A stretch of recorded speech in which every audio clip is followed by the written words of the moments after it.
Hola a todos, hoy estamos en nuestra segunda parte de el Book Club, Mero Cristianismo, y hoy tengo otra vez conmigo a nuestras dos invitadas estelares, a Vicky y a Mitch. Y ya les da risa que diga invitadas estelares, pero es la verdad, no sabemos cuándo podamos volverlas a tener, entonces hay que aprovechar. Y hoy vamos a hablar de otros 3 capítulos de nuestro libro Mero Cristianismo. Ahora, otra vez, antes de empezar nuestro podcast, es importante que, aunque no se hayan leído el libro, primero sepan que tienen tiempo todavía de leerlo y empezarlo con nosotros. Ya hemos hecho las primeras 2 partes y estamos terminando la tercera, pero aunque no lo lean, los temas que acá tratamos son temas que hemos hablado antes y temas que no hemos hablado y temas muy útiles para nuestra vida cotidiana. Y la manera en la que tratamos de hablar los capítulos es que sea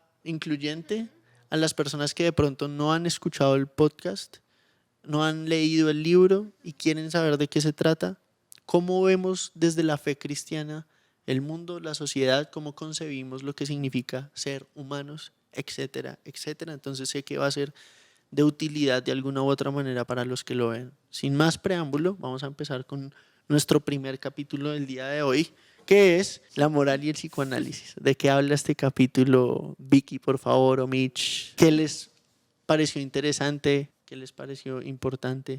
Bueno, a mí, como para enlazar con nuestro último capítulo, recuerdo que a mí me impactó mucho que hablaba sobre cómo solamente Dios puede transformar el corazón humano y por ende se puede transformar la sociedad. Y lo digo porque este capítulo empieza diciendo que la moral cristiana es capaz de reparar o restaurar la máquina humana. Entonces empieza a decir cuál es la diferencia entre la moral cristiana, el cristianismo y el psicoanálisis, porque ambos pareciera de lejos que logran el mismo objetivo y es corregir la máquina humana. Pero entonces él empieza a decir por qué el psicoanálisis llega hasta un punto donde realmente ya no puede hacer más y el cristianismo es donde empieza a mostrar cómo va a ese punto que logra cambiar lo que está realmente defectuoso. Es súper importante porque de eso es lo que se trata básicamente el resto del capítulo.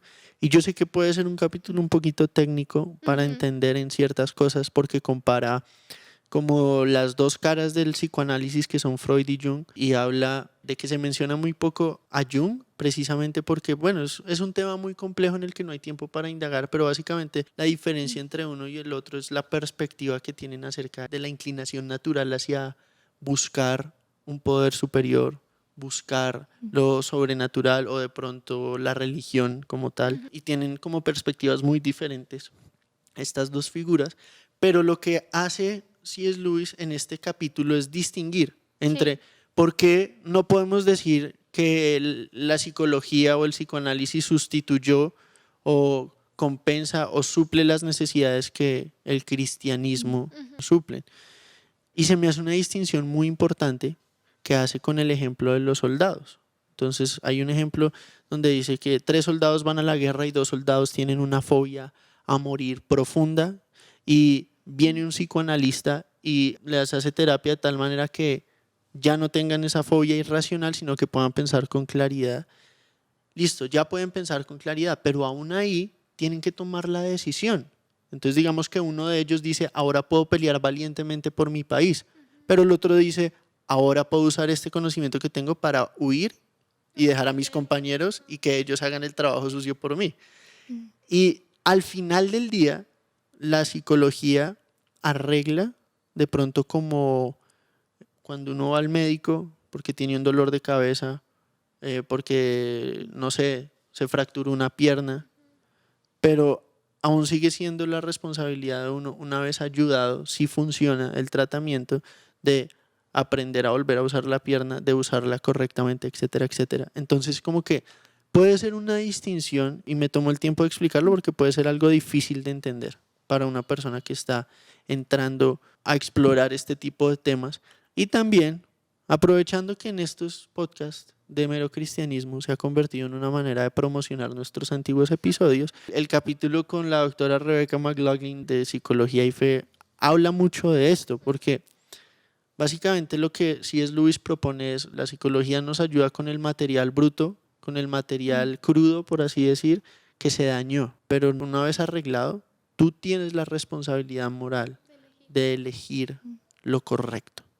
Entonces, ¿algo más de este capítulo que les haya parecido como importante mencionar o resaltar? Bueno, a mí me llamó mucho la atención y lo hablábamos hace ratito, como que él está explicando lo que es la moral y que nosotros tenemos la responsabilidad de elegir, que es súper diferente a la materia prima que decíamos, ¿no? Psicológica o el trasfondo de cada persona, pero a lo que Dios le interesa es lo que uno elige con lo que tiene.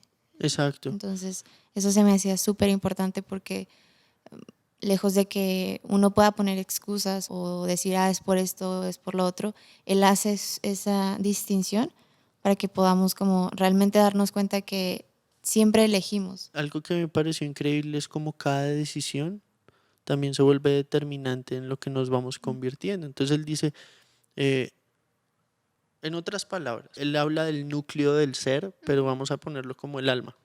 O lo que somos. O lo que somos. La esencia de una persona es afectada por lo que decide. Pero lo único que nos da el poder para decidir lo que está bien es la gracia de Dios. Básicamente, el dilema del ser humano es que necesita ayuda para hacer lo que sabe que debería hacer, pero no puede hacerlo por una razón u otra. Y ahí es donde la gracia se vuelve tan increíblemente importante en ayudarnos a poder elegir. Hay un texto en la Biblia que se me hace que comprime muy bien lo que C.S. Lewis está diciendo acá. Dice, trabajen su salvación con temor y temblor. ¿Pero por qué trabajar la salvación si no me la gané? Aclara el siguiente versículo, porque es Dios el que pone en ustedes el querer como el hacer, por su buena voluntad. Es decir, Dios en su misericordia nos impulsa. Y para una persona no cristiana esto puede sonar demasiado religioso para su gusto, pero por favor tengan paciencia con nosotros en este punto, porque todos nosotros sabemos lo que está bien, pero no hacemos lo que deberíamos hacer. Y el dilema humano se soluciona cuando recibimos el regalo de la gracia de Dios. Y ahí empezamos a ver que cada decisión que tomamos se convierte en una decisión definitiva hacia lo que nos convertimos.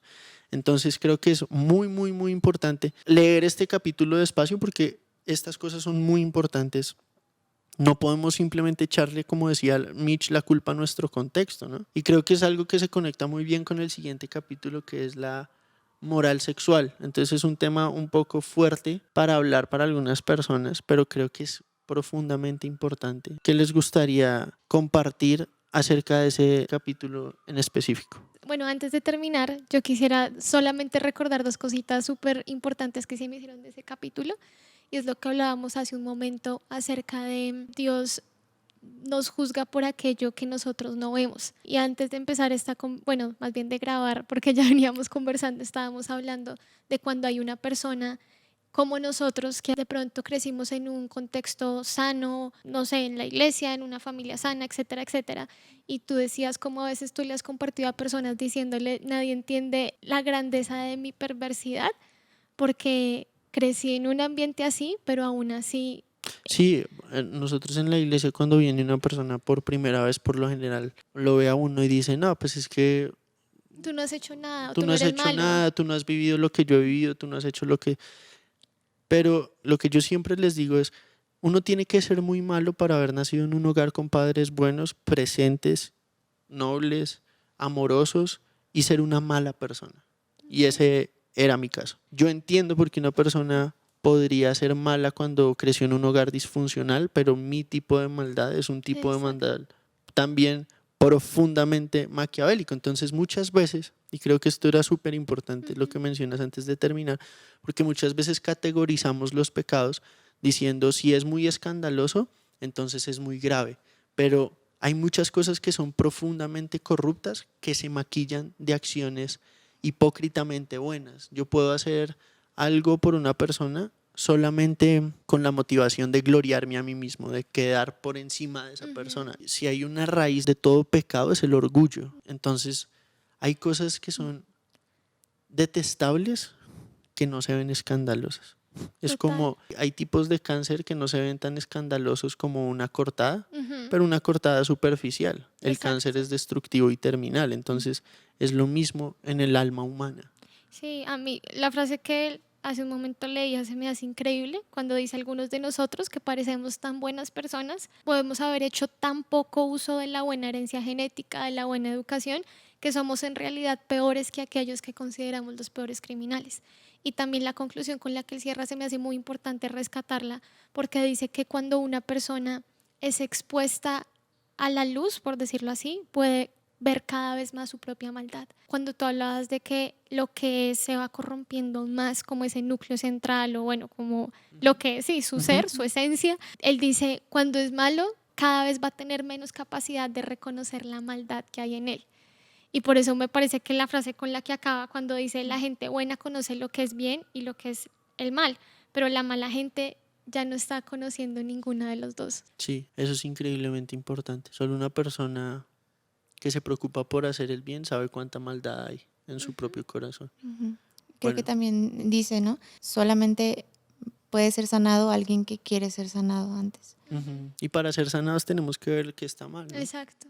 Ok, el siguiente capítulo es la moral y la sexualidad, perdón, la moral sexual, ¿cierto? Sí. Ahora, este capítulo trata cosas increíbles y aunque la sexualidad puede ser un tema un poquito incómodo para algunas personas, naturalmente, es un tema profundamente importante en la sociedad en la que vivimos, porque en medio del capítulo él habla acerca de lo que es la castidad cristiana, el concepto de lo que significa la castidad, porque no es simplemente un monje en un monasterio, sino es mucho más complejo y completo que decir es no hacer algo. No, hay una motivación detrás de. Sí. Entonces, algo que haya resaltado en medio del capítulo.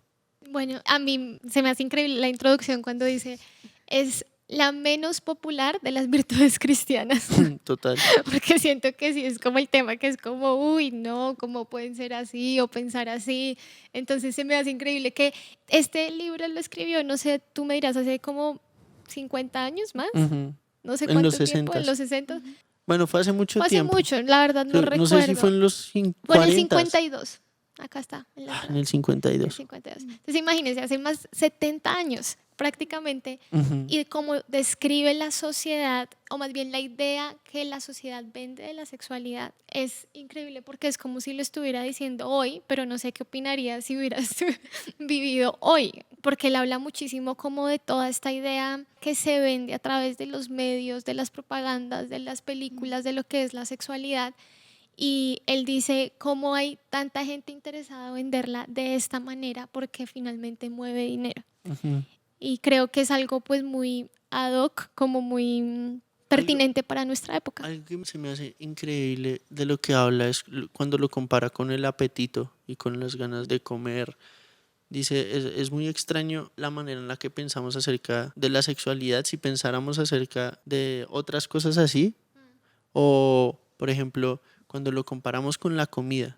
Una persona que es adicta a la comida, evidentemente, la glotonería va a causar unos estragos en su salud, pero aún así una persona adicta a la comida puede decir basta, pero una persona adicta al sexo se convierte en una persona profundamente enferma y deja de disfrutar y cada vez va a necesitar más. Es una adicción como cualquier otra adicción trágica, pero lo que a mí me parece tan importante es cómo se vende la idea de que el sexo realmente no importa o de que los cristianos ven el sexo como algo malo, cuando no es así.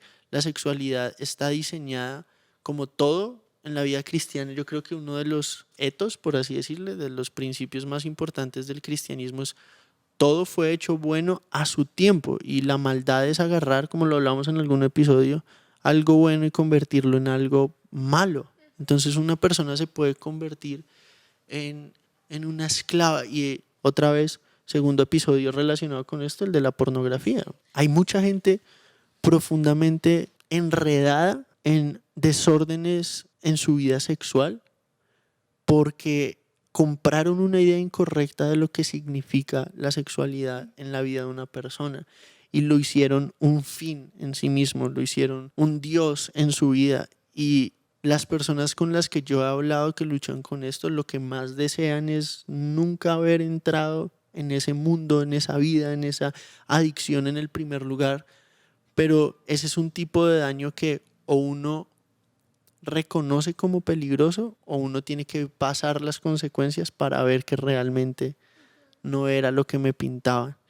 Y hay algo que él dice, ya adelantándonos un poco hacia el final del capítulo, acerca de alguien que está luchando con esto, que se me hace una herramienta súper buena, pero no sé si antes de pasar a eso hay algo que les gustaría comentar. Lo que decías del ejemplo, que si lo comparas con el apetito y que él hace un ejemplo súper bueno, donde dice que si pusiéramos en algún teatro un plato de comida y lleno, entonces todos estuvieran viendo la comida, que si alguien lo viera de fuera sería como muy raro, ¿no? Pero es el ejemplo que él utiliza para explicar que lo que tú decías, que es súper raro la relación que tienen las personas con la sexualidad, y que se me hace muy importante que él aclara que el cristianismo no está diciendo que la sexualidad es mala, sino lo que está mal o está desordenado son los apetitos desordenados de las personas, ¿no? Y que ahora las personas intentan decir la sexualidad no es mala, entonces los apetitos no son malos, pero él sí hace esa comparación y sí dice, no, o sea, los apetitos desordenados sí están mal, porque al igual que si tenemos otro apetito, es controlado por nuestras decisiones. Eso no lo habíamos mencionado y es súper importante porque más bien yo lo di por sentado y no lo mencioné, pero es algo que hay que desglosar, o sea, la distinción entre el apetito. La gente cree que es, porque tengo un apetito entonces tiene que estar satisfecho, pero lo que revela eso es cuán torcidos están nuestros apetitos. Entonces es tan importante que nosotros seamos conscientes de cuánta perversidad puede haber en el corazón de uno mismo, ¿no? Esto de si yo creo que tengo una necesidad de algo, entonces tengo que satisfacerla a toda costa. Si la gente pensara así acerca de todo en la vida, pues todos nos convertiríamos en unos maniáticos acerca de 1000 cosas. Perdón, y creo que eso es lo que también hablamos en el episodio anterior acerca de la templanza, cuando hablamos de ese dominio propio, de esa mesura. Me acuerdo que ahí estuvimos discutiendo que el hecho en sí mismo y lo que la Biblia enseña no es que algo, como tú decías hace un momento, sea mal en sí mismo, sino es cuando no hay un límite frente a ese algo, cuando es completamente desproporcionado en la razón por la cual fue creado y en los tiempos en los que se da. Total. Y eso nos lleva al contexto en donde debe ser usada la sexualidad. Y antes de pasar a ese, se me hace súper importante como él cierra este capítulo hablando de, bueno, ¿qué pasa cuando una persona falla? Y falla una y otra y otra y otra vez en su sexualidad. Y él habla otra vez de acercarse a Dios. ¿Qué nos da la habilidad? La gracia de Dios nos da la oportunidad de acercarnos a Él y también nos equipa para poder empezar a decidir diferente, como lo hablamos en el capítulo anterior de este mismo episodio, para aclarar ahí. Pero se me hace muy importante porque mucha gente simplemente se da por vencida. Y él dice, bueno, cuando una persona falla mucho y vuelve al Señor, vuelve a Dios, le pide ayuda a Dios, pasan dos cosas. Primero, empieza a ver cuán poco puede confiar en sí misma aún en sus mejores momentos. Y yo creo que eso es la dependencia o la tendencia, la ilusión de la autosuficiencia es la cosa más engañosa que hay, porque confiamos mucho en nuestras intenciones, aunque hemos visto que por buenas intenciones que tengamos fallamos una y otra y otra y otra vez. Entonces acercarnos a Dios nos hace conscientes de nuestra condición y también entendemos que Él es quien nos equipa para tomar decisiones diferentes la siguiente vez. Entonces, ¿qué pasa cuando yo caigo? Tengo que ir a Él para volverme a levantar. No tiene ningún sentido quedarme en el piso, por así decirlo, sino volver a Él cuantas veces sea necesario. Me encanta cuando él dice que muchas veces cuando nosotros estamos pidiéndole una virtud a Dios, en este caso la virtud se llama castidad, ¿no? Como esta palabra que a veces suena como de otro siglo, pero esto que a veces pedimos, o esa pureza o ese dominio propio, etcétera, etcétera, él dice muchas veces Dios concede primero, es la capacidad de volverlo a intentar, es en lo que él primero te quiere entrenar y luego te da la virtud por la que estás pidiendo. Y antes, Él habla, es increíble lo que la gente puede hacer cuando tiene que hacer algo. Es decir, muchas veces creemos que va a ser imposible lograrlo hasta que lo intentamos. Mucha gente cree que es imposible Bueno, y él daba algunos ejemplos ahí. Uno que se me hace muy chistoso es abotonarse una camisa con los dedos entumecidos. Es cosas que parecen imposible hasta que tenemos que hacerlo. Y cuando uno está en Dios, uno puede intentar cosas que antes no se atrevería a intentar, porque ahora, por la gracia, tiene la posibilidad de intentarlo. Total. Y dice la virtud, incluso la virtud que se intenta, es decir, cuando tú intentas hacer algo, trae consigo luz, aun cuando solamente lo estés intentando. Y algo que se me hace muy pertinente para la actualidad, con lo que él cierra, es que dice que la gente piensa que lo que los cristianos consideran como la mayor, como por decirlo, el mayor pecado, es la falta de castidad, como el mayor vicio, el vicio fatal. Y estoy o sea, muy identificada, muy confrontada cuando dice que los peores placeres son los espirituales. Es decir, cuando, y acá cito, dice, el placer de dejar a alguien en ridículo, el placer de dominar, el placer de tratar con desprecio, el placer del poder o del odio. Él dice, esos son los que yo creo que son peores aún que el vicio. No lo está justificando la falta de castidad, no está diciendo que no está bien, pero está diciendo que a veces esta imagen de que el cristianismo simplemente se fija en el tema de... Sí, la moralidad sexual. Exacto. Y a veces sí se da mucho que se hace énfasis en eso, pero es tan cierto y se conecta mucho con lo que hablábamos hace un momentito acerca de cómo los pecados que son muy escandalosos en la superficie de pronto no son tan corruptos como otros, o puede ser que el pecado de la inmoralidad sea el fruto de uno de esos placeres espirituales que podemos maquillar muy bien, como el placer de dejar en ridículo a otro, el orgullo de querer sentirme superior a los demás, súper Lo que importante. dice que me parece súper es que, lo dice en el anterior, ¿no? Pero él dice, la gran magnitud o pequeñez de la cosa vista desde fuera no es lo que realmente importa. Exacto, como se ve desde afuera, no es lo que es en su totalidad. Hay la mayor parte de lo que es la maldad, la inmoralidad. No vemos cuál es su realidad de raíz, ¿no? Y yo creo que eso nos confronta pues a todos los que escuchemos esto o lo estemos hablando, porque finalmente entendemos que para aquellos que somos cristianos, que creemos en Dios, cuando uno lee la Biblia entiende que Dios es un Dios de motivaciones, es un Dios de lo profundo del corazón, de los pensamientos, no solamente como de lo que tú finalmente terminas haciendo, sino que es también lo que te motiva o hay detrás de todo lo que haces, aunque pueda parecer bueno. Hoy precisamente yo leía un autor que decía, alguien puede hacer una campaña contra la inmoralidad o puede ser un inmoral y ambos estar haciéndolo por el motivo del orgullo. Entonces finalmente no solo es lo que se hace, sino el por qué se hace, y creo que estos dos capítulos pues, nos han